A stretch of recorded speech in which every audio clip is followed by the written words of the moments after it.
Alright, this is a quick tutorial on Nyquist and aliasing and folding. So what I have here is actually, I can show you the code. I've written a little bit of code that generates a waveform with a little bit of random noise and then actually samples that waveform. So we can sample that waveform at just about any frequency. I ran this and looks like it works pretty well. So basically what we've got is I can put in, alright, I'm going to have a waveform that I'm going to measure. Say it's out there in the world, and it's a kilohertz, 1000 hertz. I don't necessarily, know what the frequency is, because when I measure something, that's the whole point, is to find out what it is. But for the sake of this, I'm not actually gathering any data here. This is just an example. So, and then I can choose a sampling frequency. This ends up being really important when I select the hardware I'm going to buy.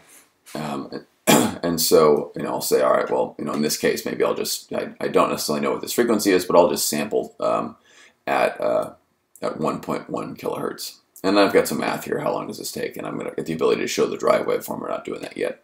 And we get a little bit of noise on the signal.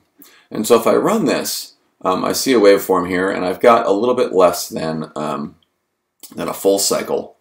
And this looks pretty good, right? There's a sine wave, and I've got this. And so I should say, all right, well, this looks great. This is about a little less than one cycle in 10 seconds. And so I'm measuring a little under 100 hertz. And does that sound right? Well, actually, we already know what this is. But even if I didn't know what the drive waveform is, I'd say, well, what else is going on here? So what if I were to change the sampling rate? Well, things changed a lot. If I go down to sample it at 1 kilohertz, I see almost no signal at all. And so by changing here, it's 900 hertz, 800.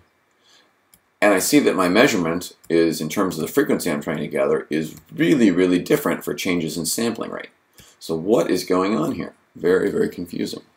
Well, first thing is sampling faster is almost always better. So as I scale up here, we see the waveform bouncing all over. But once I get up above, into this sort of 4,000, 5,000 kind of range, now it starts to look like a pretty nice waveform. And then sure enough, if I go up, so there's 9,000. Now here's 20 kilohertz, and we're starting to see something that looks like a pretty good sine wave. And sure enough, if I show the drive waveform, well, it's right underneath there. You can't see it right now because it's just maybe a little bit of red underneath there. So what this is basically saying is that if I sample too slowly, I can get into trouble. And the trouble is called aliasing. So I'll show this here. So for example, here is this case of sampling a 1 kilohertz waveform at 1.1 hertz. In fact, actually, here's 900 hertz. And what happens is I pick up one point here, I got another one that's right here, I got another one that's right here, here. And so as long as these things are consistent in phase, I can end up getting something that looks a lot like a sine wave as I'm jumping across and picking off different points along this. And this phenomenon is called aliasing. And we can see it really, really well here as I pull lower and lower sampling rates. The lower my sampling rates, the less I have, the less ability I have to see higher frequency signals.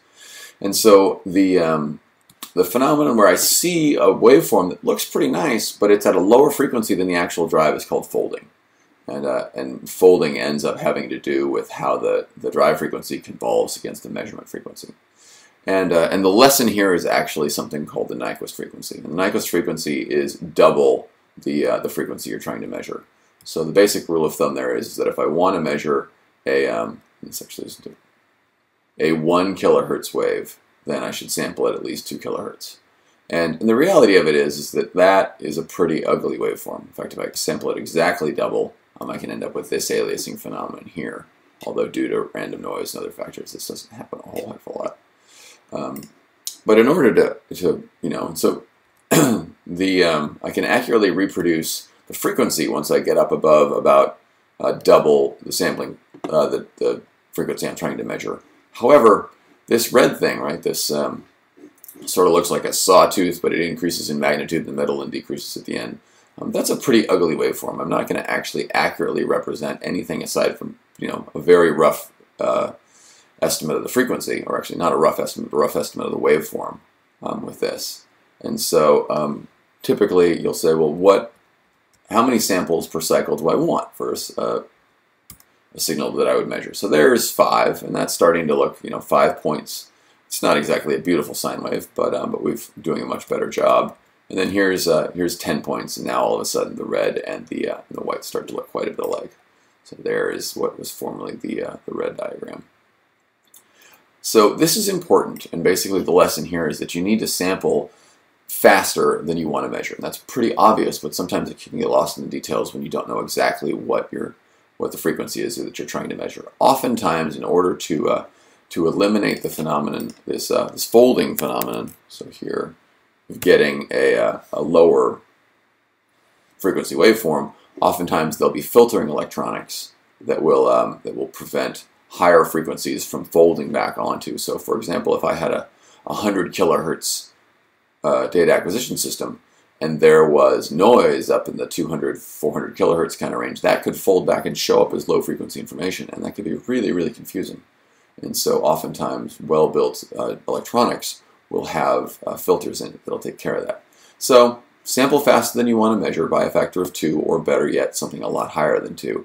And be aware of this phenomenon, because when it shows up and you don't see it for what it is, it can be very, very confusing. Hope that helps.